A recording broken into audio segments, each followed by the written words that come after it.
Hey, this is Warren from Taming Sari, and you're listening to On the Fly with Stevie and Jason.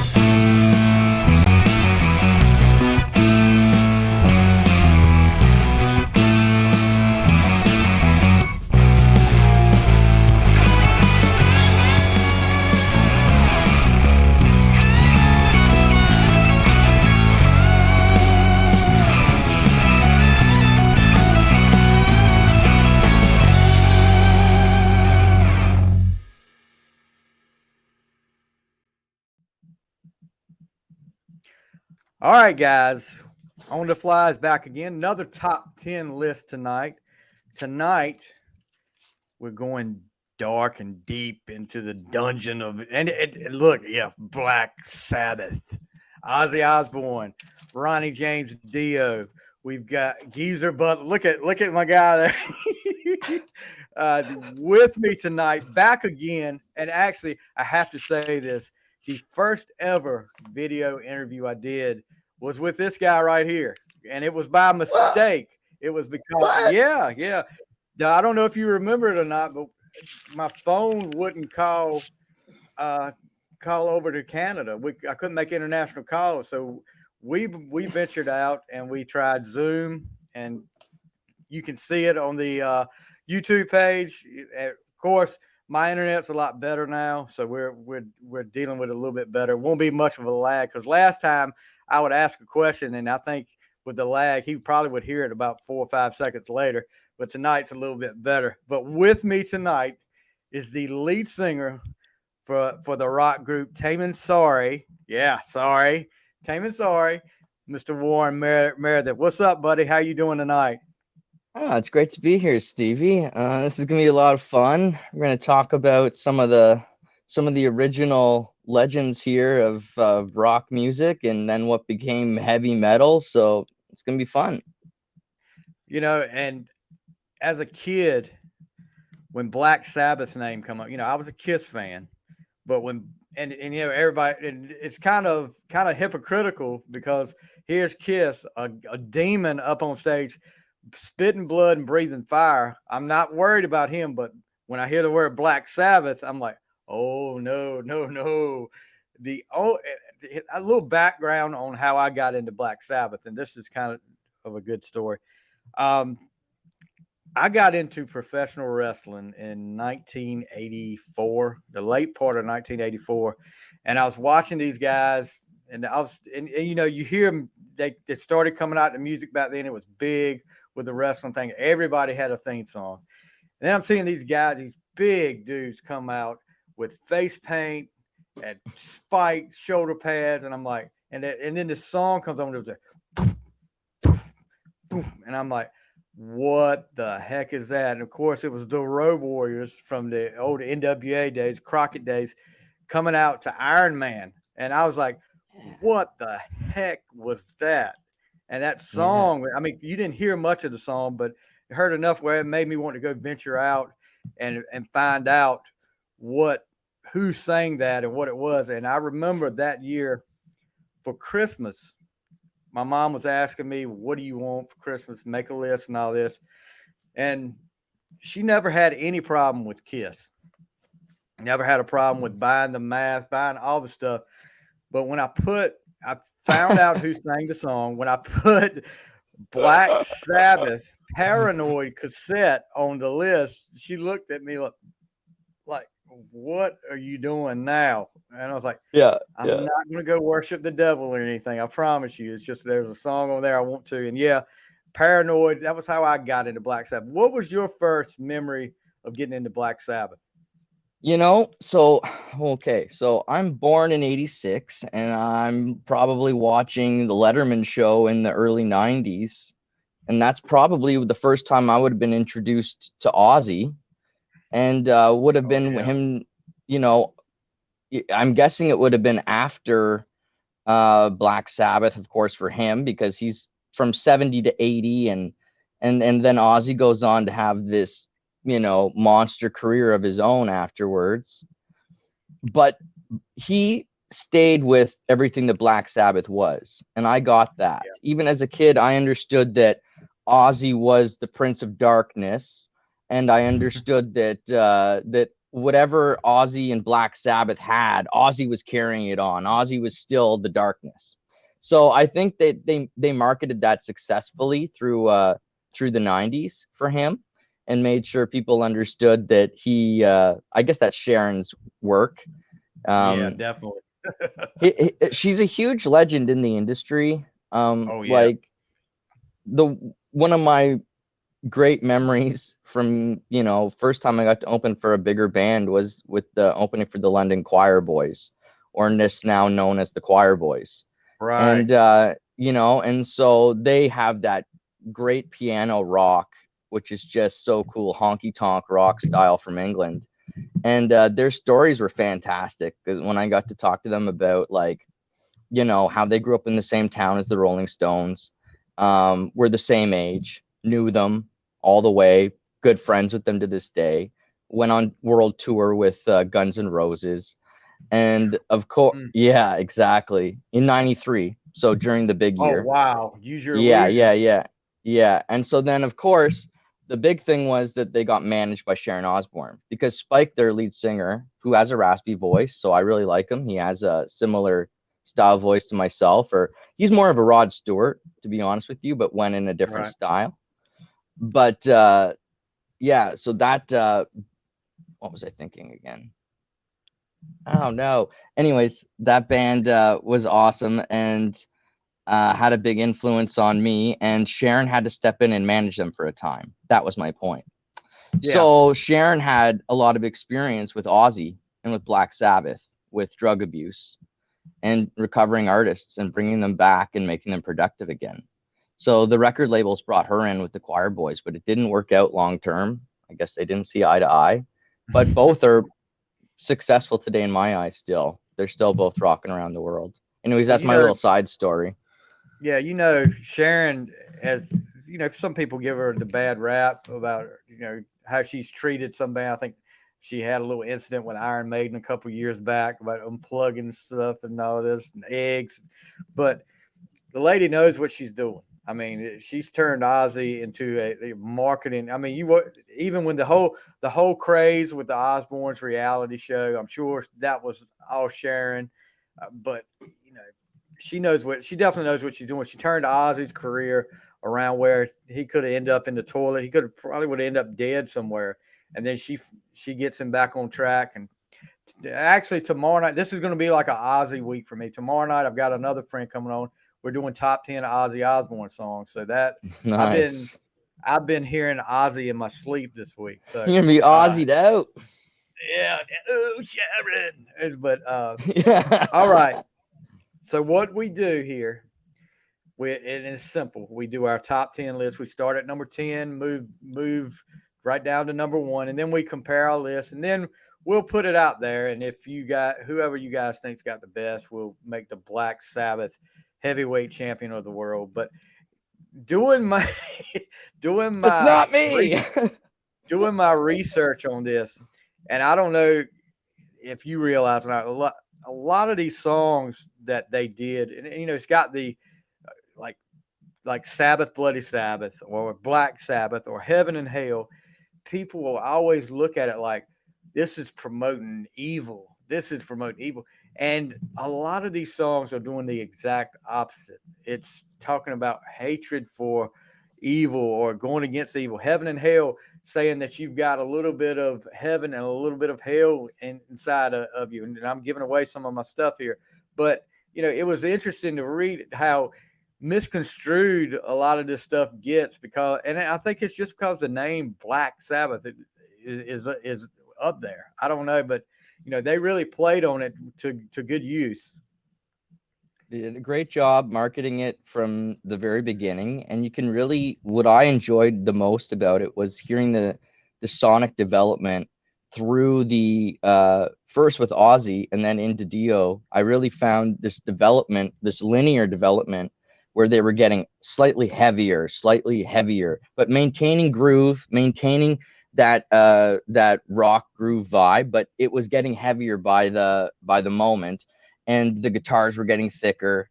And Iommi's always featured, it seems, on every album, doing his own little song, his own little thing.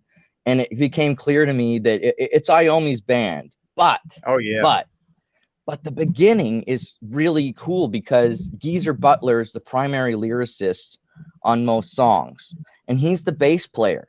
So this is someone who isn't Ozzy, who isn't Dio, who isn't Tony, and he's critical in not only these crazy bass lines that I think are really critical to the sound that Black Sabbath has, but he's also writing the lyrics. And the motifs are carried through. Like the dark style is always carried through, but it's done tastefully.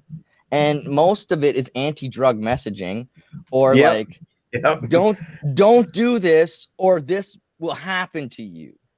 And also, I think it's like it's only natural. You had like the Beatles and great music like that in a different style coming out throughout the 60s. And then 1970, boom, we're getting the juxtaposition. We're getting the other side of things. We're going to hear the other way the guitar can go. And it's like it's happening, I guess, similar time as Deep Purple or the very beginning foundation of heavy. And it's so cool. Like I don't, of course, have any real understanding of that time period, but when I listen to the music and I listen to them progress, it's awesome. Yeah. Like to hear them get better and better. Yeah, definitely.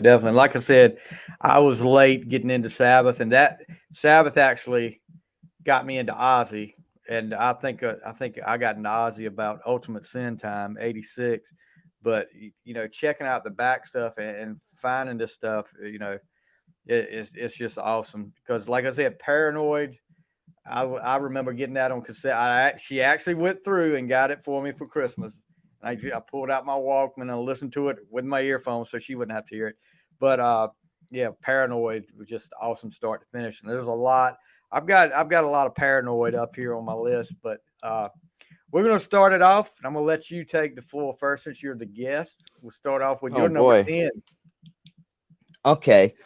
My number 10 then, let's go with The Wizard. Let's go off the first album and start with what I think is obviously an iconic opening where Ozzy claims to have played the harmonica in some reports and denies, and it's denied in others.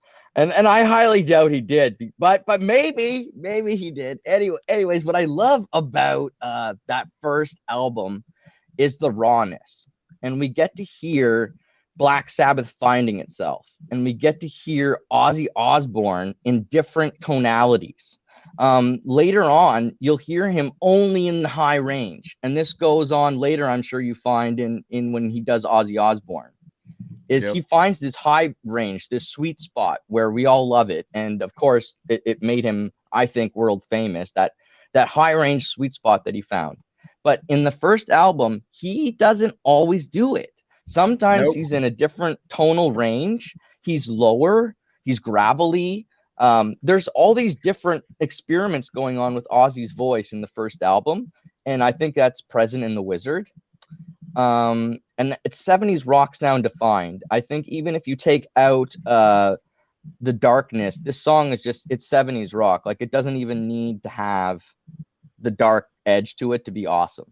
The Wizard is just it reminds me of Led Zeppelin. It reminds me of a lot of music from that time period. Right. So yeah, my first song is The Wizard. Okay, my number 10, and I'm gonna go a little bit off what you wouldn't think. I don't think many people would think. Off Paranoid, and it's Planet Caravan. Yeah. I remember, you're going through this whole Paranoid album, and I don't remember what it came in the line. It was a little bit later. It may have been on side 2 of the cassette, but you're hearing all this heavy, and then all of a sudden you hear this this lighthearted stuff. I mean, it was different, but it was still good. And for a long time, I had a hard time, and I know it was effects of a different microphone he was using, but for a long time, I had a hard time believing that was Ozzy Osbourne singing that song with the effects they had on it. But it's funny you talk about, and this is another Geezer Butler song. it's funny you talked about that earlier, because when everybody talks about I said Ozzy, Black Sabbath, you hear Ozzy songs. You do hear a little bit about Ronnie James Dio, or either you hear Tony Iommi with good reason, with that different sounding guitar. You hardly ever hear about Geezer Butler at the bass, and I totally agree with you. That makes a lot of these Sabbath songs and you don't hear about him doing the writing. And Yeah, yeah, looking yeah, at this stuff, and over the years, Geezer Butler, probably the MVP of Black Sabbath. I mean, yeah, everybody yeah, else gets the Ozzy gets the credit, Iommi gets the credit, but Geezer Butler was probably the MVP of Black Sabbath. But Planet Caravan, man, I mean, just it's one of those. I guess it was one of those '70s trippy songs, and actually comes back later on, and you have a little bit of trivia here. The astronauts were woke up to this song in 2020. Can you imagine sitting in space and you hear this song coming on when you're waking up in the morning? You'd be like tripping a little bit there too. But yeah, I was thinking, like, would you even dare, eat a stem, or, up there in outer space? Would you even I don't think they dare? would. I I'm sure some cosmonaut somewhere, he's mushed out, for the good of the nation. I'm sure it happens once upon a time, but wow, that would be epic just to have the music. When we had Yeah, Commander Hadfield up at the International Space Station, he made everyone here in Canada proud because he did the David Bowie, right, and Space Oddity, and played it on guitar up in yeah, space and yeah. That's floating right. around in space, I and then forgot about that. spun the guitar around, and I was like, that's so epic, like that's legendary. Like, but Yeah, yeah, but totally. isn't it funny though how back then, like I said, talking about my mom with the Black Sabbath thing, the cassette on my Christmas list, she kind of frowned at it. But then you're hearing the astronauts are getting woke up to a Black Sabbath song. I mean, it's crazy. But yeah, number 10 for me is Planet Caravan. All right, let's go to your number 9. Okay. Okay, we'll go with we talked about the bassist and about but the original bassist and lyricist Geezer Butler, and like how awesome he was, and like shout out to bass players, because in Taming Sari our bass player is like critical as well, and I always tell people, like, like, think about Queen and think about John Deacon, but I'm also going to now always remember to tell them Yeah, about Geezer Butler, because it's the same thing. And I tell them about my bass player, Alex Pellerin. He's critical. There's no band without him. Like, it's the same a thing where he's just a critical piece of creating that sound, and you need all that dedication. Anyway, song 10, I think we'll give Dio his due here. I'll bet you this is on your list too. I mean, um, actually, no. I'll make sure maybe it won't be on your list. Okay, let's go with Children of the Sea, Dio, because I think that bass line is really awesome, and the whole song is awesome. And again, what I like about Dio is like the refinement of the sound. Like, he joins the band 10 years later, and it's the same sound, it's the same other guys, but it becomes more regal sounding. It becomes more, well, his style of singing makes it that way. But I mean, it yeah, just it changes a little bit, and you can hear the metal. All of a sudden, it's becoming heavy metal in a really good way, And that's, I think it was a good thing for Sabbath. They never wanted him to leave, from my understanding. He only stuck around for a while, a limited yeah. time, but I know they did not want him to leave. So yeah, let's go with that. Children of the Sea. I think it's a great song, a little bit maybe underheard. And I like Children of the Grave as well, but I'll leave that one for you. I'll bet you maybe that one's on your list. Children of the Grave. Now, this you kind of got me. I thought you were going to go deeper on when you said the Dio. I thought we were going to agree, because my number 9 is also a Dio song, and I'm like you, uh, same sound, but different, And if people have their things. Well, are you a Ozzy guy in Sabbath, or are you a Ronnie James Dio guy in Sabbath? If good music was good music, I didn't pick that. Just like Van Halen with Hagar or Roth. I don't pick that. I like good music. But this one to me, and I just came across this one not too long ago. It's I don't know if you've heard the song I off the Sabbath album, but Ronnie James Dio sings it, and some of the lyrics. Let me see if I pull these lyrics up here. No, this was actually what he said. What Dio said was that this was one of his favorite songs he did with Sabbath, if not the favorite. And it's another testament to Dio's tremendous songwriting skills that shows us that the iconic singer knew how characterization, tone, and symbolism much more important in crafting a delightfully sinister song than just going over the top with gruesomeness and brutality. It is also one of the greatest portrayals of the fallen angel in all of music history. I don't know about all that. I'm reading that off of a little excerpt that we're talking about. Vinny Appice said that was Dio's favorite Sabbath song.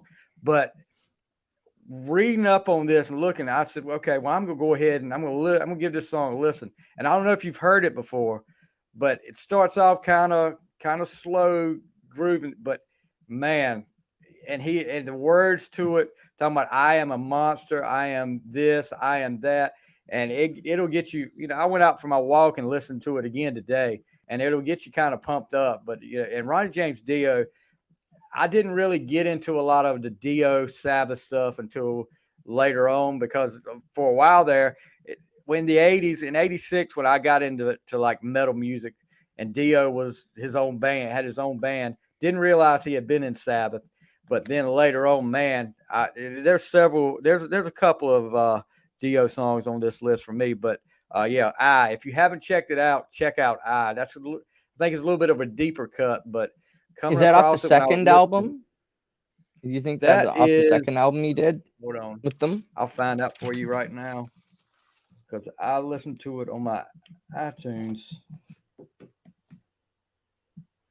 I think that's a cool part of the story with Sabbath is the 8-song format with the album, and they're always constantly trying to fill 40 minutes because that's pretty much what you can put on the vinyl, and you can put about 44 minutes on it, and Sabbath does it over and over again. They'll do these 8-song albums, and they did like 3 or 4 in 2 years. Like a ridiculous amount of music was made. Yeah.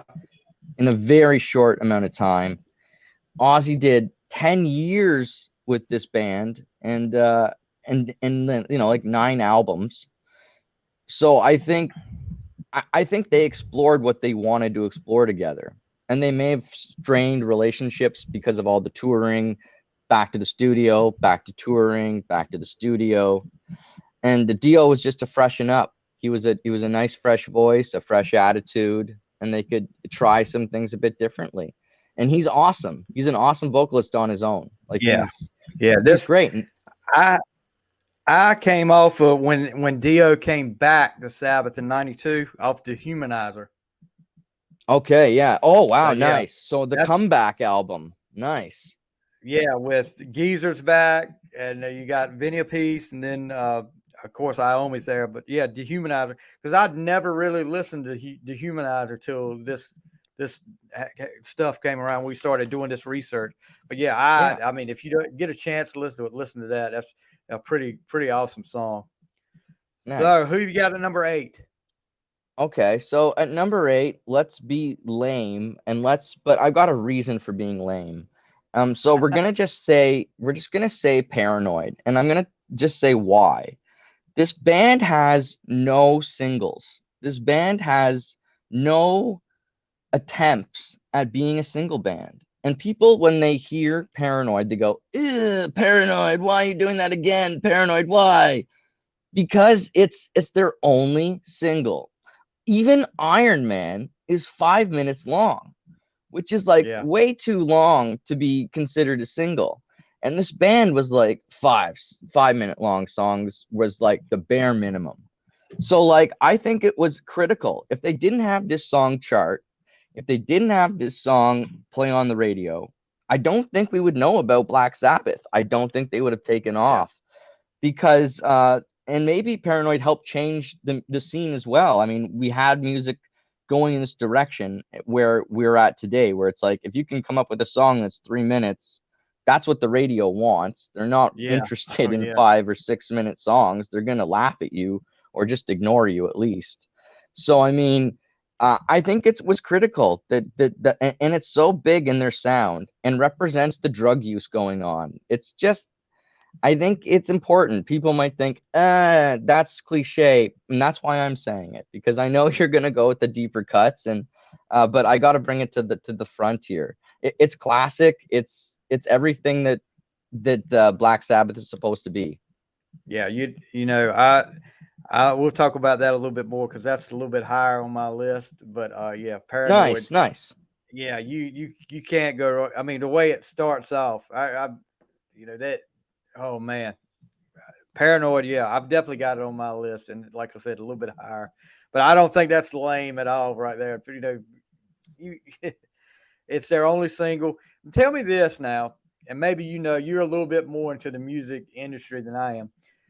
What was the reasoning back, like in the '70s? Listen to a, you know, I made a challenge to myself about almost a year ago now to listen to more complete albums, you know, from start to finish. And some of these '70s albums, they've got the songs that are like 6 or 7 minutes long. And I Hmm. know now the reason they do shorter shorter songs is because radio. You know, radio won't Right. play the longer app. But what was the reasoning behind, you know, them doing the longer songs? I mean, like Bohemian Rhapsody. I mean, Right. and I know that was just how they wrote the stuff then, but and I guess I just answered my own question. The reason they do it shorter songs because of radio now, but it just seemed like a lot back then that I listened to have like 7 or 8 minute songs. Jamming out was, I think, a big deal, and it still is a big deal to musicians. Jam rock, jamming out. And I think that like the more of a musician you are, the more you remember being like in a 12 bar blues pattern for like 20 minutes with a bunch of dudes, and you're just locked in it. You're not getting out of that groove. And there's a lot of music from that time that's long, that's we Yeah, would consider long.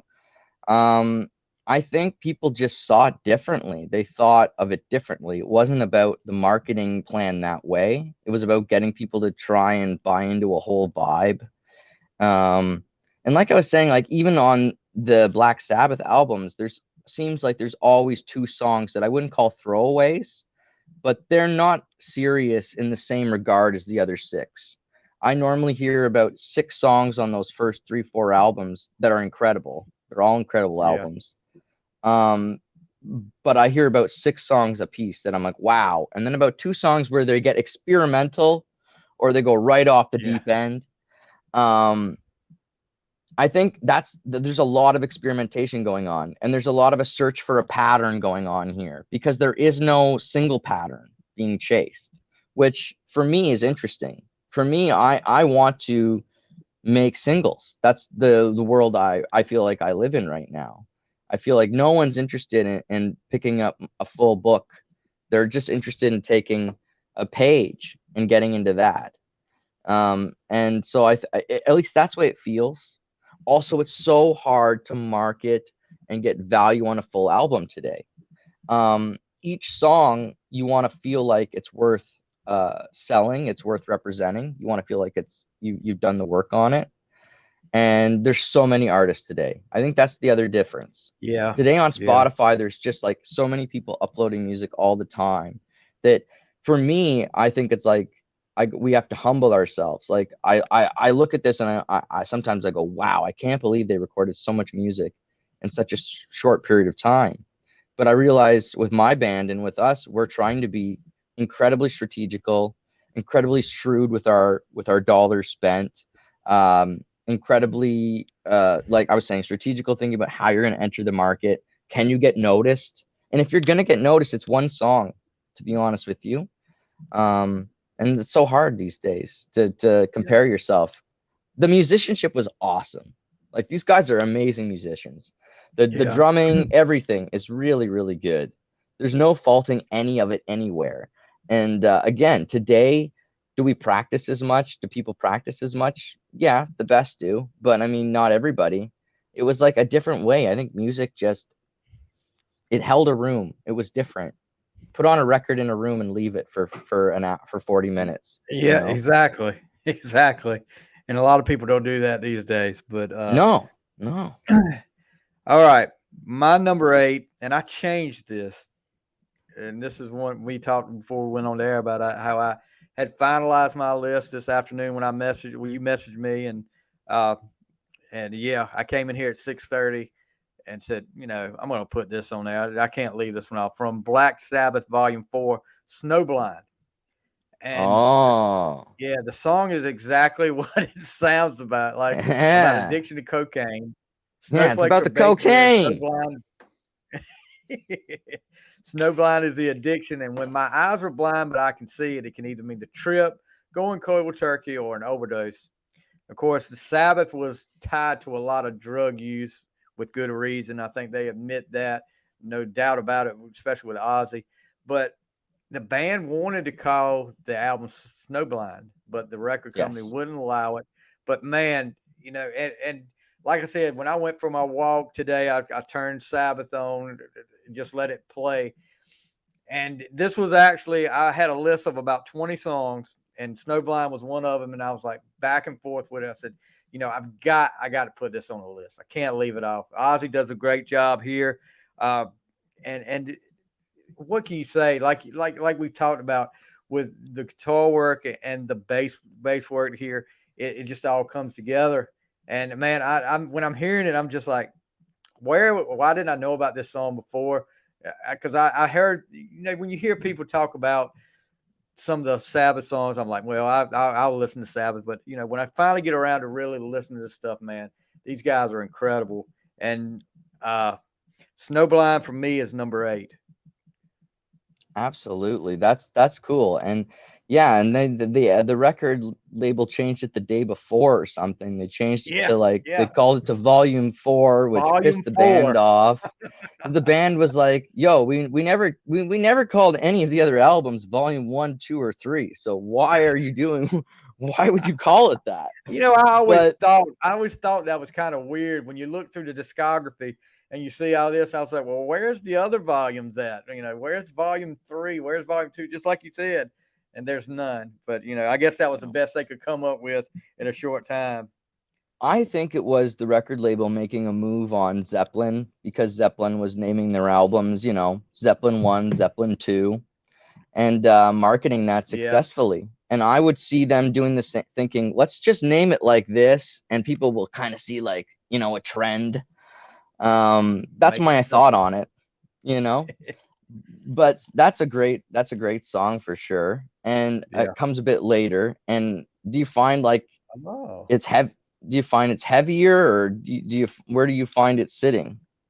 it's heavier to me. I mean, Yeah, because yeah, yeah. yeah, it's heavier to me. I sat there and listened to it today, and I actually repeated it as I was walking, and I was like, this, and I was listening to it when you came on the stream tonight. Yeah, it's heavier to me. Okay. So which one am I on now? Number 7? You are on number 7. All right, number 7, let's go with Sabra Cadabra off Sabbath Ooh, Bloody Sabbath.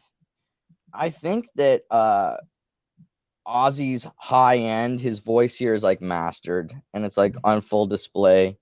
And this is like the musicality is improved from before. The complexity is like really high. Like as a song, as a musician, I appreciate this song, the funness of it, the rock and roll of it, and also like again, just the musicality is really great. And Ozzy's high end voice on display, and it's a lot of fun.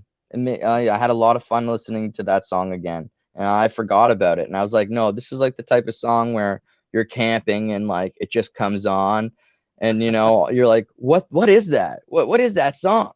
To me, it's one of those where it kind of flips by in your memory, but if you hear it, you're like, that's pretty fun song. I like that. yeah. I didn't have Sabracadabra up on that. Was one of my honorable mentions, but Didn't Metallica do a cover of that on the Garage Inc?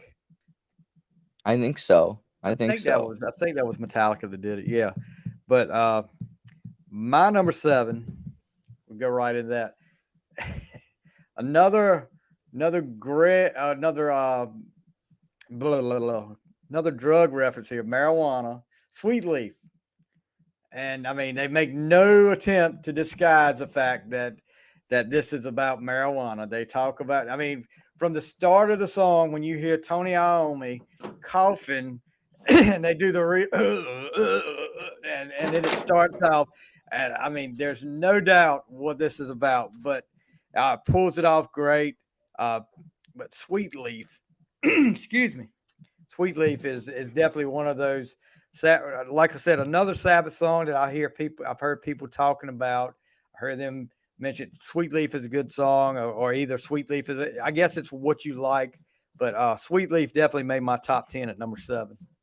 Yeah, that's on my list too. And I mean, it's riff magic. Like I was literally gonna say that one, but I was decided to leave it, and now you've taken it. That's so horrible. But anyways, the riff on this is sweet, and it just gets stuck in your head. And the story behind it again is cool. Like, Ozzy brings in this huge joint, and Naomi coughs like crazy, and then they use it later, and that's so great that happened, and gives it a little more legitimacy. But the lyrics are great. Again, like you said, this is a fun song. Like it's not really tongue in cheek. It's pretty much just a celebration Yeah, uh, of no smoking doubt about pot, it. and I think that's great. Like for the time, it must have been really crazy. People must have been buzzing about that at the time. But you know, Well, it was now good at again, the time. yeah, people want to learn it. That's again, it's like Paranoid. It's one of those songs when you go to your guitar teacher, it's on your list, and you're gonna, if you're a guitar teacher, you're sick of it. You know, I wanted to bring No in my stairway. guitarist. Yeah, I wanted to bring my guitarist down here tonight, Joe, just because he knows how to play all these songs, and so I wanted to have him, play the songs as we talked about them. That But would have been cool. yeah, we'll get him next time. He works at a music shop, of course, and so Okay. he's working till 9. So it wasn't to be tonight, but next time we'll get him on, and you Okay. know maybe he'll play the licks of the songs as we name them off. He's got great That would be insight. cool. Yeah. Um, that's such a good one, Sweet Leaf. Yeah. You're on number 6 now. What you got? Okay, let's go with. Uh, Okay, off the Sabotage album, which comes far later, we'll go with Symptom of the Universe. I think Symptom of the Universe is this dark guitar grunge groove. And I think it may greatly influence grunge music to come and death metal at the same time. This riff can be used in two ways on Symptom of the Universe. It's a very drudging forward, and that forward straight beat. It becomes used a lot, and I don't know if this is the first time or who they're taking it from or whatever, but it wouldn't be popular at this time. And again, musically speaking about Sabbath, like they're using melodic what's the minor scales more so than major now. And this is the whole secret here of the doom and the gloom and the don't don't don't. And Yep. today, like Ghost really is utilizing this strategy great. If you're into this style of dark music, then I would recommend like going listening to Ghost, You because know, it's not Sabbath, totally different, but it's got that dark, like I'm saying, the minor vibe to it. If you're, into the music side of things. So yeah. yeah, I would say. Sorry, go ahead. No, no, go ahead. Go ahead. I was just saying, yeah, Sabotage is great, but you can hear it's ramping up. We're ramping into metal. It's music is changing. We're coming out of that 70s groove. Sabbath always has it. As long as Ozzy is around, and as long as Dio's around, they have a different groove, but it's still Yeah. very groovy music. But they're ramping forward. Like the guitars are getting thicker and thicker and sound way more like Van Halen, or what I think in my head as what a Van Halen sonic sound is. And so Right. that's kind of cool. It was kind of cool to hear Sabotage and hear that dark vibe get into that heavy metal feel. All right, guys. First, before I go to my next one, I'm going to talk a little bit. We got some guys in here watching. I want to give a shout out to Greg Acree, Michael Harrell, Chris Odom, and my buddy Willie Keel, who is watching now. So we appreciate you guys watching. If you've got in here late, we're doing top 10 Black Sabbath songs, our favorite Black Sabbath songs, with my buddy Warren Meredith from the rock group Taming Sari. And we're going to talk a little bit after we get through with this list about something's going on tomorrow for Taming Yeah. Sari. We're gonna talk about that a little bit. And I've these guys, I came across them. I think you liked one of my Twitter posts, and we got to talking one night and got to talking about the group. He let me hear some of the songs, and now I mean I'm hooked. I'm representing with the Yeah. shirt. Yeah. That's so So awesome. yeah, these guys are great. If you haven't had a chance to check them out, guys, check them out. They are great. You can find them on Apple Music. And coming tomorrow, you're going to be able to hear their new song, and we're going to talk about that just a little bit more. We're going to really get into that because I've heard it, man, and it kicks butt. I mean, it really does. My daughter heard it, said it had like a Greta Van Fleet vibe to it, That's and cool. she really liked it. So uh, we're on number 6 now for me.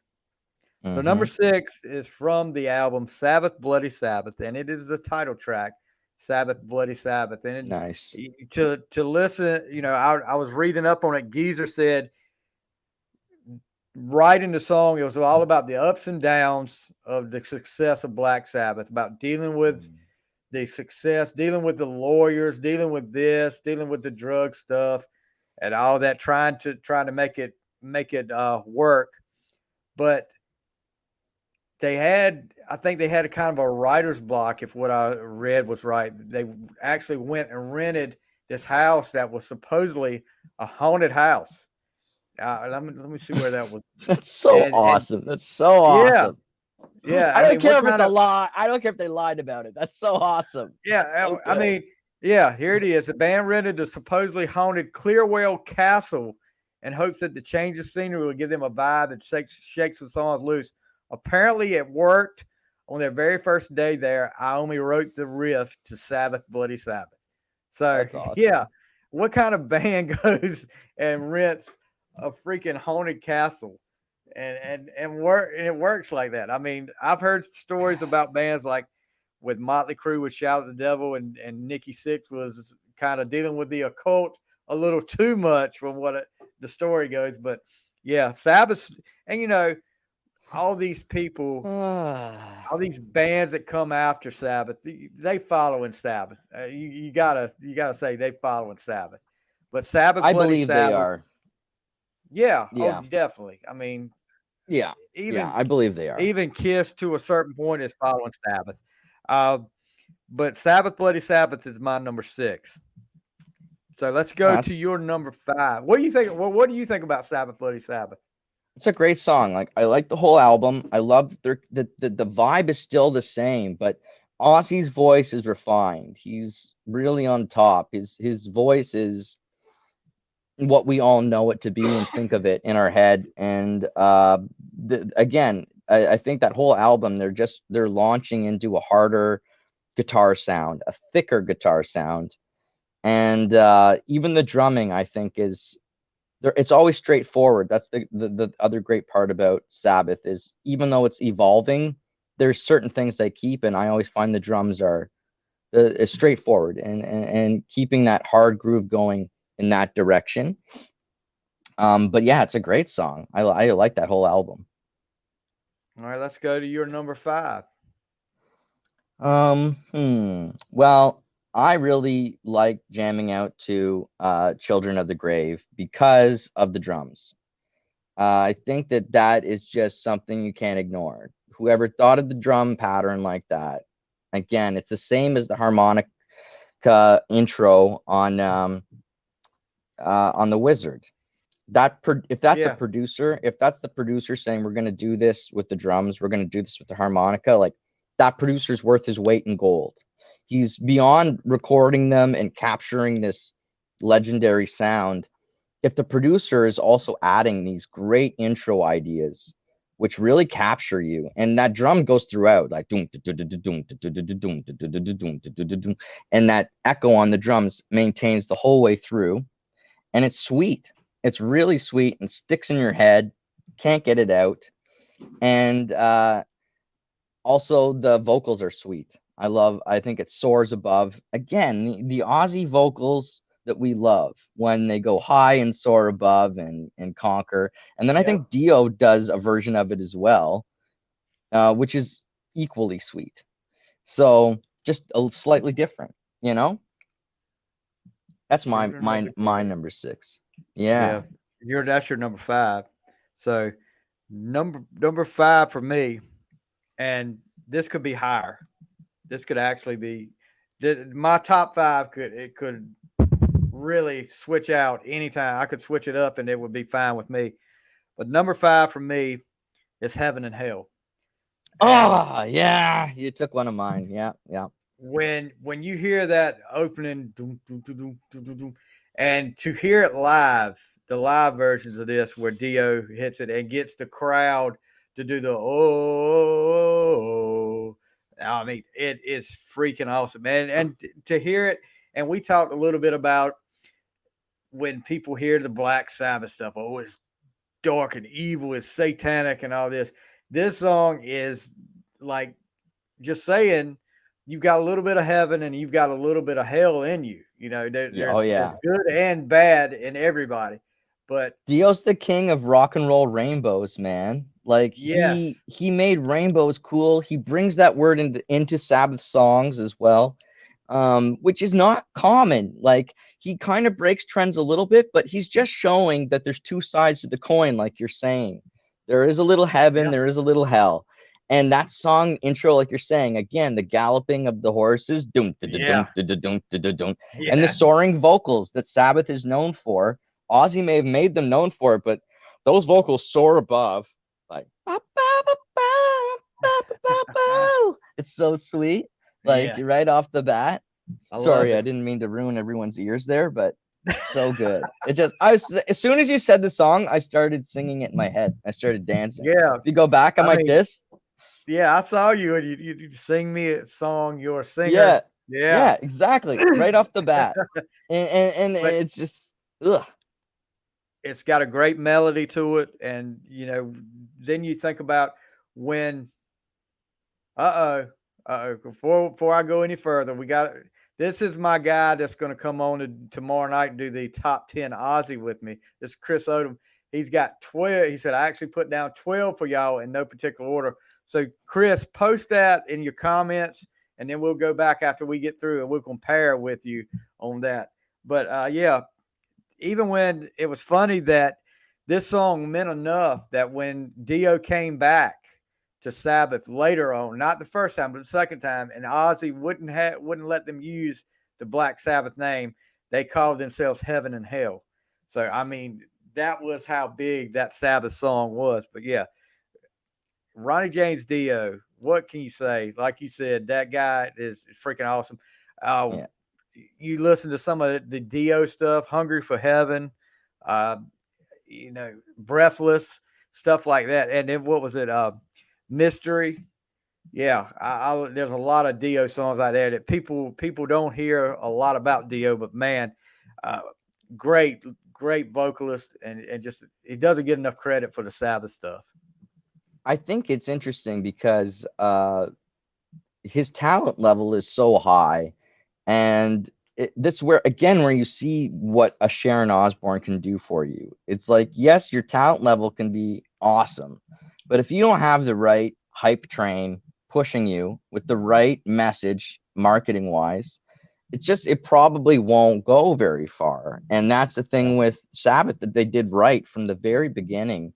They created their own sound within rock and roll, by taking on the dark side. And it's a theme where it's explored throughout the 70s. I mean, Star Wars is unmistakably about the same thing.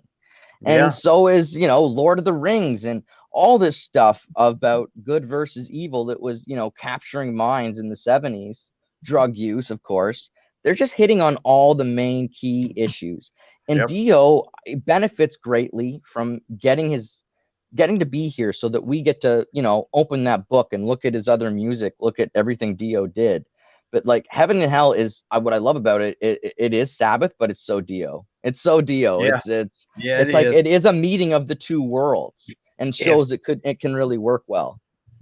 if you heard it without knowing it was an actual Sabbath song, wouldn't you think? I mean, not just because of the vocal, wouldn't you think that was a Dio song? Yes, Yeah. absolutely. 100%. I could buy that idea, but when I hear it as the Sabbath, I listen for the drums. I listen for that straight beat that we're hearing, that charge forward that Sabbath keeps presenting. Yep.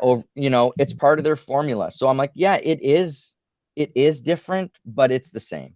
Yeah. It's why Dio fit great with it, and it just Well, shows you. I mean, with Sabbath, when Dio came in, I wasn't following him back then, but you know, why would you change much about it? It was working with Ozzy, and then you bring a guy in like Ronnie James Dio. Why would you change your sound anyway? I mean, And they didn't and he really. fit right in. Yeah, exactly. Exactly. And he liked to write lyrics. So Oh this is the yeah, thing is you're getting a new groove. You're getting a bit of a new formula in the studio where you're getting geezers writing with him, where they're probably throwing ideas back and forth. It's cool. It's cool to think about. And I know they loved working with him on those two albums. And then he came back later in 92 for yeah, that Dehumanizer.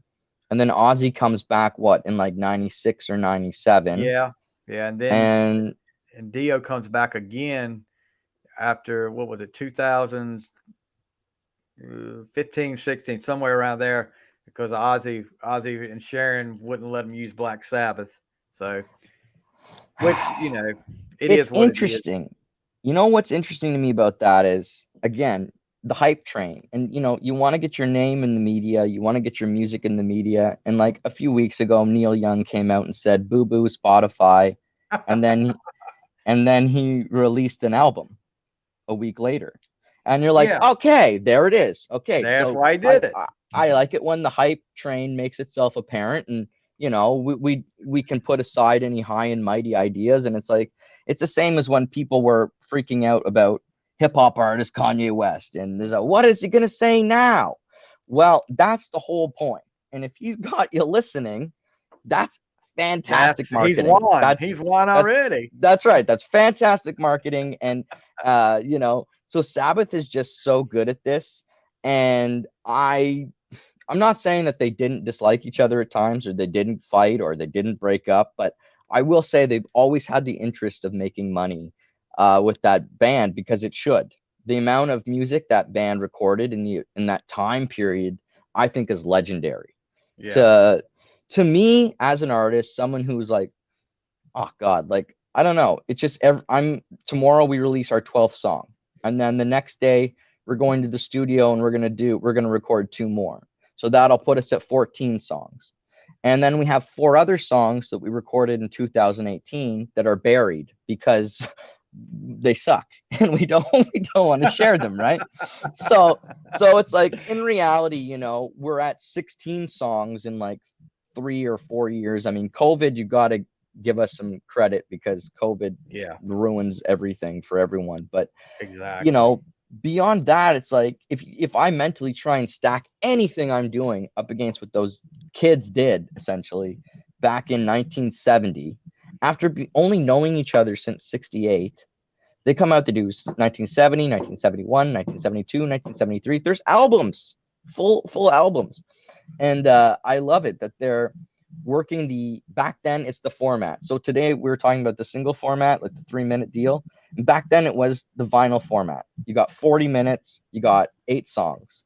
Fill it, 4 on each side, and they're great at it. They kept doing it. Yeah, and don't you think that was kind of a trend back then too, with the record companies putting out as much as you can, because Kiss did 3 albums in like 3 years as well with their first 3. And how, like you and you're, I mean, It's super I'm hard, sitting here man. That's thinking so about it. awesome. You put 10 songs on an album, you probably got 16 or 17 at least wrote for an album. In 3 years, you wrote like 50 songs. And how? I He's mean, yeah. That's where Iommi comes in as being why in many ways it will be Iommi's band, because Go Down is his band, because he's a riff master.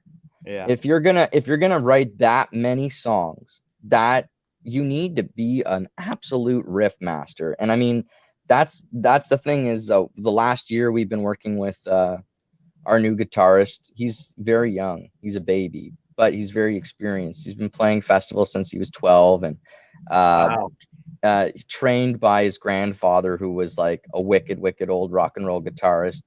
And Joe is incredible. Like I was saying, if he was here right now, as we name the songs off, he could just start playing them. we're gonna have to So get him next time. yeah, he's an awesome dude, and that's the thing you need. Like, because I can write lyrics. I like writing lyrics. I like getting into songs. But if I don't hear a riff that's inspiring, or a riff that's like grabs me in a particular fashion, nothing's happening. Like, the spark's not made. And Iommi's able, time and time again here, we're talking about riffs. Like, we'll get into my next song here, which is what, number 4? Number 4, yeah. Okay, we'll go with Iron Man, Ah, because I know it has to be on your list. But I'm running out of yeah. songs too. You've taken some of mine. I've taken some of yours. We Our knew. top 10. I knew Our this top was 10s gonna are, happen. Yeah, I knew it was gonna yeah. happen. So like, you get into Iron Man, and it's like, what's great about it is it's better to me. It's better than Paranoid. Maybe not for you, maybe not for everybody, but it has that ability to be perceived as maybe a better romp, a better go. And that's kind of a fun idea. Like, if you're going for 3 to 5 minutes, like, it's on the long end. It's a 5-minute song, Yeah, but it is. it's a lot of fun. The song is sonically a lot of fun. They try different ideas, they try different things, they mess with Ozzy's voice. I mean, they're probably really high when they did this song. Like, It goes in probably, a lot of different directions. yeah, exactly. So it's like, it's just a lot of fun. And like, who knows what, like, I don't know the background behind it, but just, it's a legendary song, Yeah, and the hype behind it's real. Again, and sometimes the hype doesn't match the skill, but what's so good about Black Sabbath and about these songs is, as we're talking about, is the hype and the songs, they match. They match. yeah, They're saying this is gonna be like a dark delicacy, and you're gonna enjoy this dark delicacy. It's like dark chocolate, and you do, and it's great. And Iron Man, I think, personifies what a lot of music tries to be for the next God knows how long. yeah. We'll get a little bit into the background of Iron Man in a little bit. Nice. It's a little bit higher on my list, but Nice. my number 4 is Black Sabbath. I Yes. mean, from the Yes. start, when you hear the rain, and you just hear that, dun, dun, and I'm like, really? This, if I was a kid listening to this, I'd be scared out of my wits right now. But Exactly. yeah, and then you hear Ozzy start talking about, what is this coming to me? And then we said, oh no, and then, man, I don't see how you could not love that song. If you're a fan of rock music or metal music, that is a awesome song. But yeah, to hear the eerie stuff coming out of there, and they, like you said, they played it to the T. They named the band was called Earth before, and then they decided, they see this movie, this Boris Karloff movie, Black Sabbath. They write the song Black Sabbath, and then they decide, well, we're going to call our band Black Sabbath. And I mean, I can't see them doing a lot. I mean, yeah, they would have had the same music, but do you think it would still have the same effect if they were called Earth? I mean, No. I No. don't think so. I think that Black Sabbath name, once that song came out, that Black Sabbath name had a lot to do with, like you said, the hype machine. But this That's right. song is so eerie, and Iommi's riffs in this are killer. I mean, just, and I never understood until I guess I watched Behind the Music, VH1, and VH1. You really need to bring back Behind the Music more than you have on this Paramount Plus streaming stuff.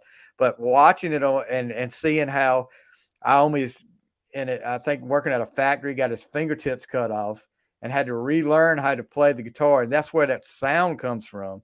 I was like, that's freaking fantastic there. I mean, but I hate he got his fingertips cut off, but that he was able to get that sound from it is great. But yeah, for me, number 4, Black Sabbath. There are great stories of perseverance in rock and roll and in rock music. I think that is a big part of the story. You talk about one-armed drummers, you talk about guys missing fingers, you talk about guys not allowed to play in certain bars at times because they're black or whatever it may have been. I mean, rock and roll is about persevering and rising above the blues, which is really, I think, what Black Sabbath continues to do, but it does it in that dark fashion. And in 1970, I think it's mind blowing that that song comes out. That they thought of Black Sabbath, and had it done in 1970 is awesome. That is so awesome because there is no death metal, there is no metal, there is no shredding, there is Nothing like it. Iommi. No, and Iommi sets the stage so all of this can happen. And Ozzy sets the stage so that a certain type of vocals can be accepted in the main realm. And Dio shows why another style of vocals is also acceptable with the same sound, which I think is also really, really cool. It's like you said about Van Halen and the two singers, and it doesn't matter. The reason it doesn't matter is because those singers blended themselves with the music. They didn't fight it, and the music supported their voice. And when we went to work with our producer years ago, originally, and we took those 4 songs I told you that we buried to show him, and he was like, yeah, but what genre are you? He was like, what genre are you guys supporting? You can't just be rock music. And this is something important for all bands to think about. Any garage band, it doesn't matter how serious you want to take it. I think it's awesome to say you want to be even if you say you want to be a punk band, I think that's still not far enough. You have to define your genre even further today. You got to say, I'm this style of rock that really focuses on, on these artists and what they provided as influence. And, we looked at Allman Brothers, for example, as a band to look up to for our sound. And Ozzy, our producer doesn't like my whiny voice. I can kind of do an Ozzy, but it's not. My producer doesn't like it. He likes the raspy, So again, I think your raspy voice sounds fine. By the way, thank you. The fact that these guys all came together and made this sound happen with the producer and built a whole genre of music, an extension of a genre off of one song, Black Sabbath, is amazing. It's insane. That one song is the basis for everything that comes afterwards, in my opinion. Yeah, I think they probably wrote it first. Yeah, we talk about how amazing it was. They did 3 albums in the short time they did. The first album, if you believe what they say, and I've heard it several times, recorded in 8 hours and cost $1,200 to put out. And yeah, I that 8-hour thing is amazing to me that they recorded that album in 8 hours. What does Rick James say in the Dave Chappelle sketch there? Cocaine's a hell of a drug. Cocaine's a hell of a drug. and cocaine's a hell of a drug. I think there are great legendary stories from the time period that match up, where you hear about Deep Purple or Led Zeppelin or the Stones recording albums in very short amount of time. Also, what I'll say is the first album can often be recorded way faster than future albums because of the time and the preparation that was spent preparing it to be so good. Yeah, I thought about and that. So a band will take a lot of time to make sure that first album is good, and then you kind of got to wait a bit for the next, because they were working quietly and you didn't know they existed, and then out comes all this new stuff. that's why I find the Black Sabbath so awesome and so fascinating, was that they didn't bend or break when they were told, do this a second album, do this a third album. They did it and they got better. But the connection between those four guys is why I think it's like you can't get away from the fact that Black Sabbath is those four guys. And yeah, all these awesome musicians come afterwards and carry the torch forward, and Dio comes along and signs his name on it, and all these other guys. Like, I listen to the other singers as well. Yeah, I What's did his too. name? Giles. I mean, they all have unique voices. They all have cool, unique voices.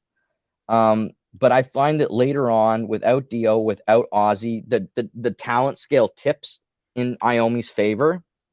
And so what we get is more Iommi influenced songs. Yeah, The bass definitely. player has left, the drummer has left, and the original sharing of ideas and what Sabbath was is just falling to Iommi, which is ultimately why Dehumanizer comes in 92 when they bring Ozzy back in 96, because those are the guys who really did amazing things with the sound. And those original four, you can't, it's unmistakable. That bond that those guys created, I can't attest to it. I've never achieved that. And most bands will Yeah. never achieve that. Tour, to go record an album, release it successfully, tour, and only have one successful single out of that. It just goes to show you how much the world has changed musically. This would be impossible, completely impossible today, to consider touring an album without A three single. singles, without Yeah, three yeah. per album. So, I mean, it just shows you how music has changed and how much they influenced it, and also just how good of musicians were back then. I'm not saying Yeah, they're they not good definitely had today, that. Oh but they no, were but damn good back yeah, then. yeah. So what do you got at number 3? Okay, let's see if I haven't run out yet. I'll just check. I'm almost out. So this song would actually be like my number one song, but we'll put it at number three. And this song, I can't get over it. How much I love this song. I don't know. I ooze love for this song. Hand of Doom. Hand of Doom. Ooh. Uh, this would honestly be my number one. I find that the progression this song goes through, like, I find that sometimes a long song doesn't earn or deserve a long song. And that's what a lot of producers will tell you too. Why songs got shorter? Because a lot of the long songs sucked and they just didn't deserve to be so long. And Yeah. Hand of Doom deserves every second it gets. If it's, I don't know how long it is, but it must be over 6 minutes, and everything about the song is a freaking masterpiece to me. Um, and again, I don't know what they're like. They're basing this on, must be basing this all on classical influences. Like, I'm trying to think of what else would influence this minor style of music, this drudging forward style of music. What could inspire it besides classical? And that's so crazy to my mind, because what inspired me to do this style of music was rock music like this. Like, I go, oh, okay, so if I want to do a dark style song, I'm gonna look at Alice Cooper. I'm gonna look at Black Sabbath. I'm gonna Yeah. look at Deep Purple. I'm gonna look at Marilyn Manson. Eventually, and all these different artists who like Ghost that I was saying, that take on the mantle of the darkness. So if you're new, that's what you do. You look at, who are my influences? Who are their influences? Like, Yeah. it's really that's to me what's amazing about it. They came up with this plan and then musically executed it. And Hand of Doom is just so perfect. And as someone who's a recovered addict, I've been clean now like 10 years. Hand of Doom is just so powerful. And I can feel the angst. I can feel Ozzy withdrawing in this song. Yeah. 7 minutes and 8 seconds. I love it. All of it. It's worthy. Hand of Doom off the Paranoid album. So my Yeah. number 3, and you took my number 3 earlier. Your number 8, Paranoid.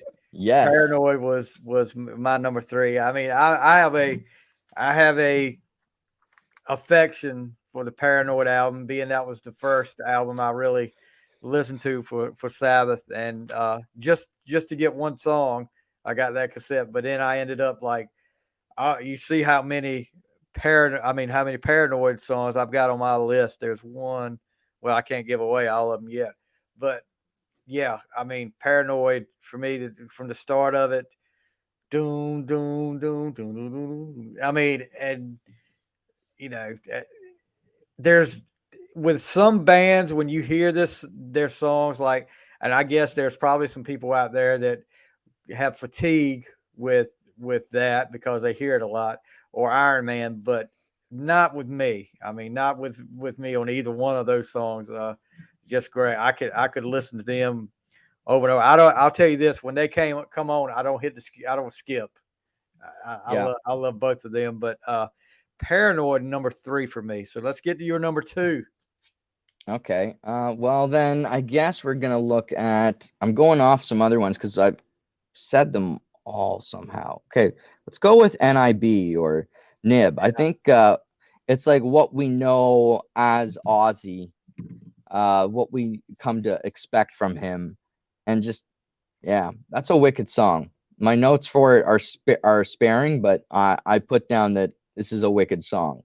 Yeah, So there NIB you is go. yeah, NIB is definitely a wicked song there. So number 2 for me, and this is another one off Paranoid. Uh, War Pigs. Has to be Dun here, right? dun dun dun. And then Dum. I can remember actually hearing this, and this is crazy the first time I remember hearing this song. When I heard it later, I went, "Oh, that was on that Saturday Night Live."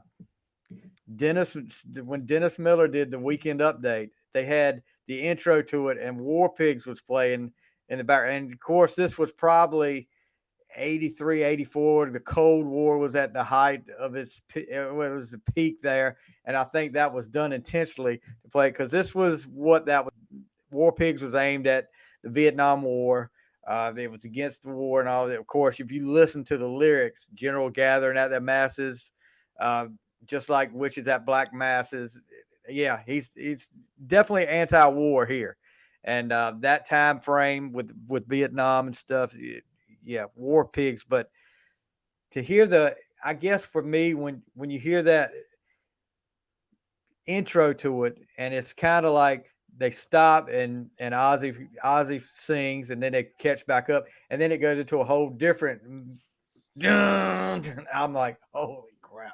When, like I Worth said, all 7 minutes and 57 seconds. exactly. As a 13-year-old kid, this was like mind blowing to me. I was like, these guys are awesome, and yeah. But War Pigs number 2 for me. I would put that right there as well for myself. And the thing about War Pigs is like uh the mixing of the dark occult motif with the anti-war message Yeah, is so cool and not often done. Like there's lots of, anti-war songs, but not done with occult messaging. yeah, So it's the lyrics are very smart, and again, the mixing of those two motifs worked really well, showing the evil of war and the evil of mankind. And then again, the musicality represents the words perfectly. Again, that's I think why this band is so legendary. Is the musicality represents the lyrics represent the musicality, and they're hand in hand and they're happily going forward. And the times we aren't big fans of the songs, I think, are when it's going far away from that. It's getting away from that. Um, I would also give message to off that same album, Fairies Wear wear Boots, boots. Yeah, yeah, as a very cool song. And another one, I think, like that whole album's very solid. Like that's yeah, not an album to like, it's cool that you have the personal connection to it. Like in yeah, fact, you're lucky that you get a personal connection to it, because my personal connection to this album is as a kid, knowing guitar teachers and knowing their opinions on these songs, just being, I'm going to teach this song for the 100th time today. Here we go. Let's do the Paranoid lick. Or here we go. We're going to do Iron Man again for the 1,000th time. But the reason is because these riffs grabbed people, and these riffs made people go to the store and buy a guitar. yes, And yes, that's why these songs, people are now sick of them or whatever you want to say, because they completely serve their purpose. If you might hear a hit song today, but does it make everyone go out and buy that instrument? Like, no, No, that's what was really special about your experience with this album and with this music, is like people were listening and then they were like, I'm going to play that. I'm going to go home and I'm going to rock that out. I'm going to be Tommy Iommi, like I'm going to do this. And so, yeah, I'll just say Fairies with Wear Boots is a great song as well. Yeah. What's your number one? Number one. Yes. Drum Number roll. One. Of course, Iron Man. Yeah. That started it all for me with Sabbath. Funny story, I'll tell you this. That same year for Christmas, we got the cassettes and stuff, and there was, I had I'll honestly say I take my hat off to my parents. I don't know how they got me all this cool stuff back when I was a kid, but I never went without, as far as, and musically, they could have said, you don't need that. That's nothing you need. But no, they did that. But got the same year I got a keyboard, one of those cheap. I mean, it wasn't anything fancy or anything, just a cheap little plug one.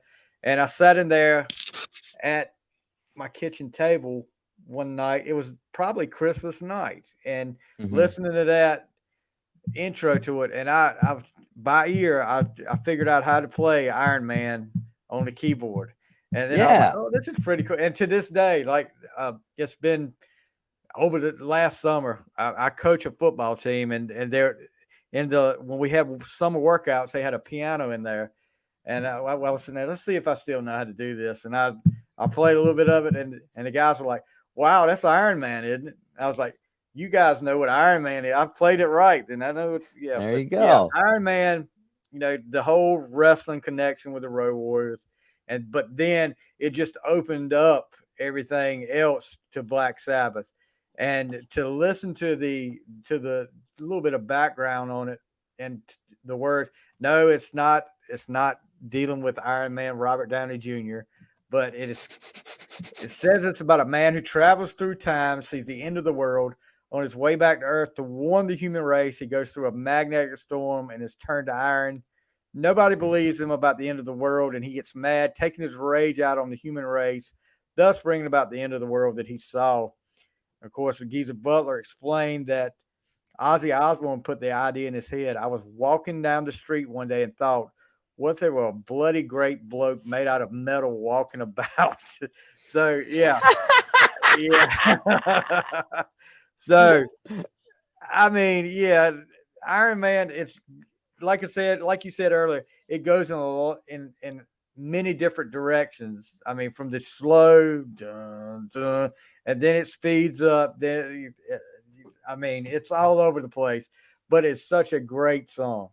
And I mean, I know there's Sabbath fans and rock fans out there, fatigue. We don't want to hear Iron Man no more. It's on everything. But for me, my favorite Sabbath song, and not just because of the personal connection, but just because I love Iron Man. The story, it's got a good story to it. And I love hearing songs that tell a story. And you actually, I can remember listening to it and hearing the story, in my head. I'm like, okay, you know what this is about.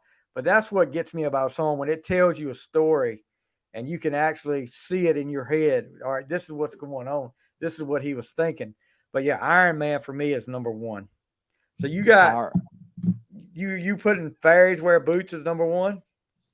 No, like I would put my personal number one. Like I said it a bit ago. I think my personal number one's Hand of Doom. Okay. But you could also easily put War Pigs up there. And also, I'll add this in here as well. I found that the song Sleeping Village was an opportunity to hear a completely different Ozzy. Maybe one you won't even hear on an Ozzy Osbourne in the future. It's a very unique vocal track, and I find my head just keeps going to vocals at first. When I listen to these songs, the first thing my head analyzes or breaks down is it's interesting, is my head will break down is, can I do this? Is there a way to replicate this in any capacity? And it's not like I want to think that way. It's just the way my brain is wired Right. now. So when I listen to songs, it'll automatically go to this mode of breaking down the vocals. And so I had a lot of fun listening to Ozzy throughout the 10 years.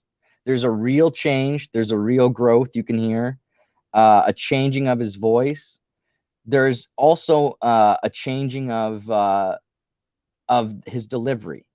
Yeah. So I don't know if he had someone come in and tell him to do things differently, or if they just judged it off of success of certain songs and said, this song did really well.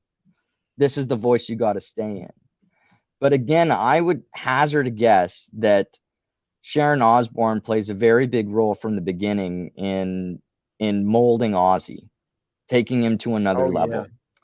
And Iommi and Butler and Bill Ward all obviously believed in this guy because they wrote lyrics for him. I think that's, again, something very interesting to me.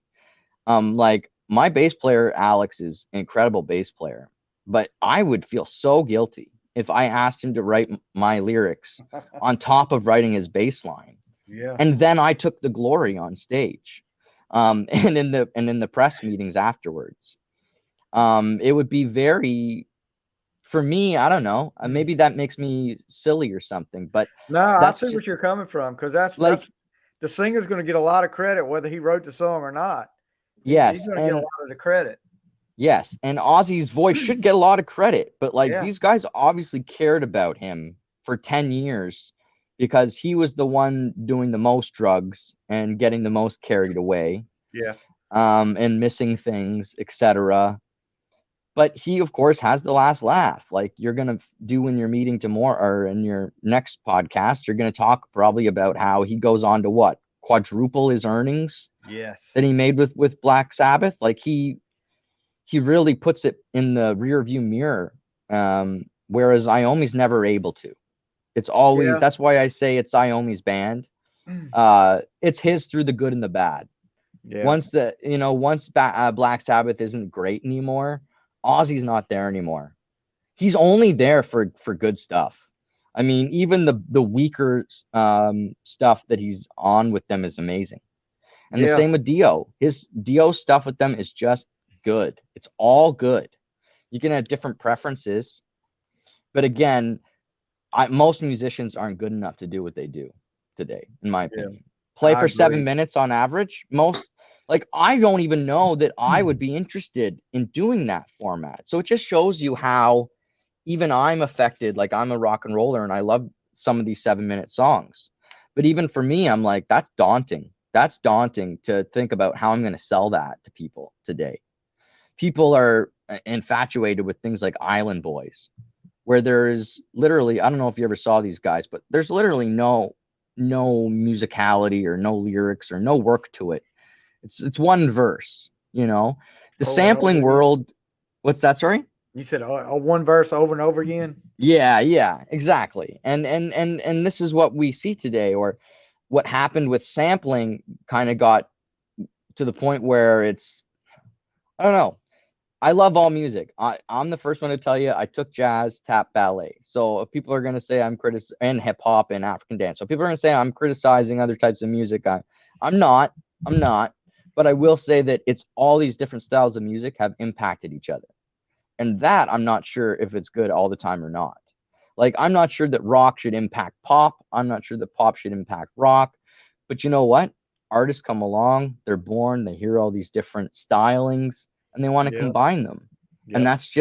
that's just music. So it's like, there's no purity, there's no right, there's no wrong, except for what we hear. We hear Sabbath, we're like, that's dark and it's right. That's Yeah. supposed to be like that. And And sometimes I think people try too hard to make something different. I mean, Sabbath, like we said, Sabbath didn't have anything to go back. They had nobody I that don't played think that kind so. of stuff like that. And I think people now, some of these artists nowadays try too hard to make it something that nobody's ever heard before because they think they're going to pave the way. And sometimes it may end up good. Sometimes it ends up like a train wreck. But I mean, but they're trying to start something new, and to me, I don't know. I like the old sound. That's why I was drawn to you guys for sure. You guys have that sound. You're like you said, your Allman Brothers and all that stuff. But I don't know. The newer stuff to me, it's and I don't want to criticize anybody, but it sounds kind of just stale. I don't know. To me, to me, Yeah, music is a lot about patterns, right? It's a lot about it's a lot like it's a lot like sewing or building. Like, there's a certain way to go about doing it in architecture. There's certain design patterns you can come up with, and that's what producers are great at. They like if you have we're lucky to have a producer who studied the hell out of Led Zeppelin and studied the hell out of the Black Crowes and studied the heck out of the Allman Brothers and CCR and all those legends of what I guess today is classified as Southern rock or roots rock. yeah, And honestly, for me, it felt like my voice fit there. And so what I can say for Ozzy is when he got into this style of music, the band was looking for this sound. They were looking for whatever fit Ozzy's voice here the best. And they experimented with a little bit of different sounds in the first couple albums. But overall, his voice fits it perfectly. yeah, And then it does. Dio spins it. So like Ozzy becomes the Prince of Darkness and he never leaves it because he's never going to be anything else. That's his voice fits that genre. And I think that's something super hard, very hard for any vocalist to accept. Bob Dylan would call it being pigeonholed or whatever, held back. Prince would too. These guys were artists though on another level.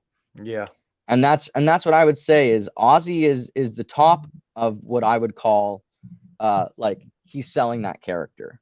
That character is him. It's like the Kiss thing. It's like yeah, that the character matches the sound, matches the vibe, and matches the musician. And Ozzy's like at the top of that. And when you get above an Ozzy Osbourne, you're jumping into Prince, you're jumping into another level where these artists literally do everything. They write the music, they write the lyrics, they're control freaks. yeah. Is what they are. Yeah, look at Wolfgang Van Halen, his album. He Yeah. played every instrument on the album. He wrote all the lyrics. So I mean, yeah, he's That's a control freak, right? But I mean, so yeah, is Jimi Hendrix. So is Jimi Hendrix.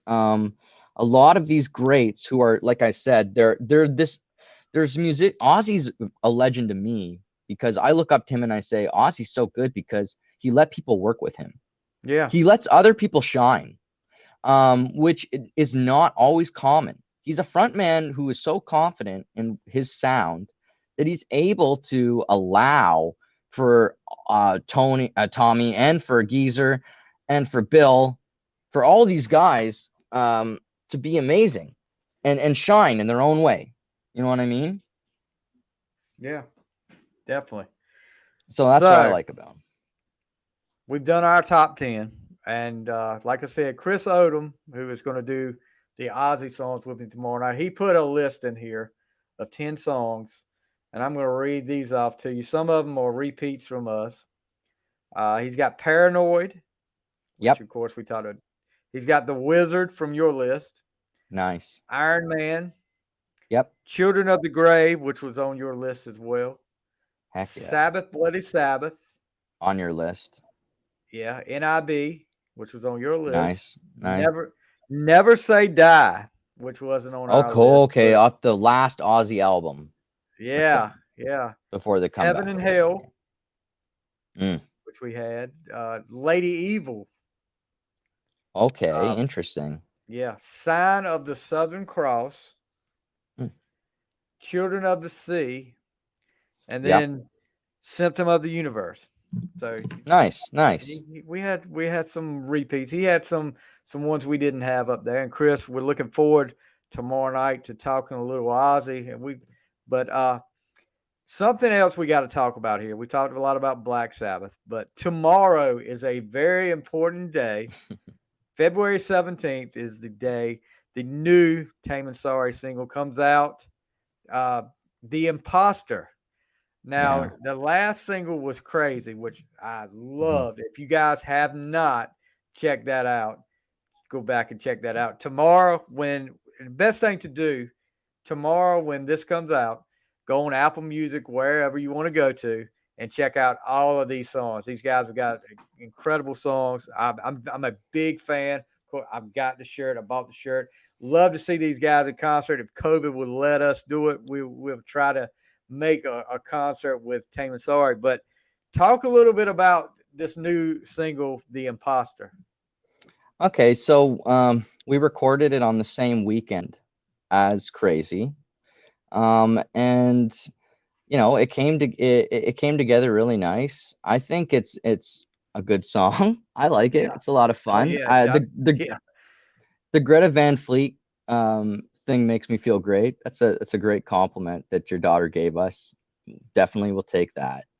Because it is in that classic vibe feel, and it does fit that genre and that style. So I'm happy about that. That's really Yeah. good. Um, it, I don't know what else to say. I mean, I guess the idea behind the song is that sometimes you think you know somebody, or sometimes you think you know what's going on, and you don't. You've been fooled. Sometimes I think we've all encountered a very good fraud in our Yeah. life, a Yeah. very good fake in our life, and it's affected us emotionally, because it's kind of like getting stolen from. When someone steals from you, there's this rage in you where you feel violated, you know, and it's the same thing with the imposter. That's the idea is you come across this fraud or this fake, but you're in love with it. I mean, be it an object, be it Yeah. a person, be it whatever, and you don't mind being the fool. You don't mind playing that role for a time, because it's too good to be true, but you want that. So we the graphic design that we've come up with for this time is we took the Mona Lisa and we've turned her into the Mona Sari. And Oh, yeah, yeah. So I posted that up on my Facebook and that on my Instagram and all that, and that'll be the imagery. Um, the other big news is coming out with this single is we're gonna sell our first vinyls. So we've printed up our oh, very first wow. vinyls, yeah, and we're gonna be able to sell them everywhere, ship them everywhere, which is really, really awesome. So tonight we've got a team of people working on the website right now as we're speaking, and they're just making sure that it's good to go at midnight, because we're gonna launch the song, and then at the same time, people are gonna be able to pre-purchase, pre-order these vinyls, because we just got the first test copies today. And so the vinyls are 10 songs. We've got 6 songs on it from the Thirsty from the Drought original album, and 4 songs on it from that we've recorded during the pandemic, including The Imposter. So it's a 10-song album on vinyl, and first time we've ever printed a hard copy version of Loving Way, one of our songs, Gone and Run Away, Crazy, or The Imposter. Those have never been hard printed before. So all those showing up on this vinyl. Um, right now our website's probably down, but again, tomorrow it'll Yeah, be up. that's what I was looking at Yeah. right now. If you saw my face, I was like, "Oh, wait a minute." I was gonna try to Oh yeah. go Oh, you go can't ahead and right get up now. It's there. down right now. They're uploading the new stuff. It's a whole new revamp. We're with a new management group. We're, getting ready for hopefully touring 2023 and trying to put everything forward to that direction. We'd love to get a full album going again, but tomorrow's going to be or this weekend. It's awesome. We're going to release a song on the 17th. Then Friday, Saturday, Sunday, we'll be recording in the big city, the big Canadian city of Toronto. Oh, It's our big city. It's 6 million people. yeah, that's I big. know Americans. It's like they're like but Whatever. for us, it's our big city. That's our big land of Look, whatever. do So you know where I come from, bud? I told you this. I know, I've yeah, got a yeah. You're town come of from like 100 90 people. people, so 6 Yeah, million. Yeah, that's pretty big. yeah, yeah, for sure. And then like we're all from the Ottawa area, which is on the border with Quebec here. So there's 2 provinces, and that's why our band is like half French and half English. like member wise. And it's just very interesting how, you know, maybe 40 years ago our band was impossible. Maybe the relationships between, you know, the French and the English here weren't that great 40 years ago. This wouldn't have even worked. So I think it's Right. really cool to see like how rock can bring people together, and it's still doing it, you know. And the Imposter, we're excited. I can't wait. I'll tell you a story. We were gonna do a music video for it, just like we did for Crazy. Right. But it's been postponed 4 times, 4 months in a row because of COVID. Restrictions kept coming down just as we would be about to go, or somebody got sick once. There was all these different postponements. So now we don't know if when the video will come out or if it's gonna, you know, what's gonna happen. But we just decided it's time. Let's get the song out there. And and then again this weekend we go back to Toronto, we record more songs. And I can tell you those are Awesome. I'm really excited. I'm already excited about the new songs. So that's the bad part. Like I should That's be really excited about Imposter, but I well, no, recorded it now so long ago. It feels like yeah, I'm yeah. excited about the new stuff now. It's so Well, interesting. But I look at it like this: if you're excited about the new stuff, I've heard Imposter, and Imposter is awesome. If you're excited nice. about new stuff, then I'm excited about the new Oh stuff yeah. here. Oh Yeah. yeah. It's really good. So I'm really I excited like I about it. said, because every time you sent me, like, I think Crazy, you sent me a skeleton version of Crazy, and I was like, holy crap! And I was not trying to blow smoke up your butt or anything. I was like, holy crap, this is good. And Crazy goes on to be a huge success in Canada, and now with the Imposter, hearing that early, it kind of, I'm gonna say, made my day. It did make my day yesterday when I'm surprised to get a email or a Twitter message from you, and it had the link to it. I was like, new song. Okay, here we go. Yeah. Perfect time too. But guys, if you want to check them out, and the website, like you said, is down right now because I just It'll tried to be go. it'll Taming be up in the Sorry, morning. yeah, TamingSariBand.com, and that's Taming Sorry, SARI band.com. And But yeah, check them out, guys. Check them out on Apple. Check them out on Spotify. Like we said, new single coming out tomorrow, The Imposter. And I promise you guys, I love The Imposter. And this guy's voice is incredible. He doesn't give himself enough credit. I mean, he's got an incredible voice because thanks, even man. my daughter was like, and this was several songs ago. I think it might have been Crazy that she was talking about that. She said, "Wow, these guys are good, Dad." And but yeah, you have really got me pumped up about the vinyl, though. You have got to let me know so I Yeah. don't miss out on the vinyl deal because You won't I miss out on it. You won't. It is limited, but you won't miss out. I'll make sure of that. yeah, And yeah, we're having fun. We're having fun making music and making rock music, and you know, cheers to, you know, to Tony Iommi, cheers to Geezer Butler, cheers to Bill Ward, cheers to Ozzy Osbourne, cheers to all those legends who really Ronnie James Dio. yeah, set the stage and put in a lot of work so that we could enjoy rock music and keep it going here. I guess they celebrated 50 years on an album there last week Yeah, on you know, on Paranoid or something like that. yeah, that was 50 years. It's hard to believe we're getting old, Yeah. but well, you may not be getting old, but I'm getting Oh, old. I am I'm too. almost We're as we're old as all Paranoid. we're all getting old. It keeps going. Time just keeps going. And Look, before we let you go, we talked a little bit about, and I meant to say something about this a while ago, and I know I keep rambling on, but I could talk all night about this stuff. You talked about the hype machine and mm, talked about Neil Young. Another issue making the news in the last couple of weeks, Eddie Vedder and the Motley Crue feud. And then Eddie Vedder's solo album comes out. So, I mean, you think that he might have been looking for some publicity there to get, yeah. And, I mean, rock musicians were so good at this, and maybe they were the best at one point in time, when they, you know, were trashing hotel rooms yeah, yeah, or getting arrested. making these great getaways. And you know, this was literally a lot of the times their manager thinking, "How am I going to get us on the front page tomorrow morning? Because if we aren't on the front, it's like a Twitter. It's like it's the same thing. It's just how are we Exactly. gonna How are we gonna ratio? How are we gonna be do trending this? on Twitter? That's right. So rock bands were so good at this. Ozzy, of course, you're gonna get into tomorrow about how he's maybe the best ever, maybe the best ever at playing this game with the media and always being one step ahead of them. I'm not that smart. I mean, I'm always learning and having fun with it and getting better and learning about the media more. And, it fascinates me. But my respect for these guys who have a mastery of it, it's about a team as well. That's what I'll say. You build a team. Some of these guys like Neil Young, they've built an incredible team over the years. Ozzy's built an incredible team over the years. And all you can do is learn from them. There's nothing wrong with being a hype machine if you're proud of your work.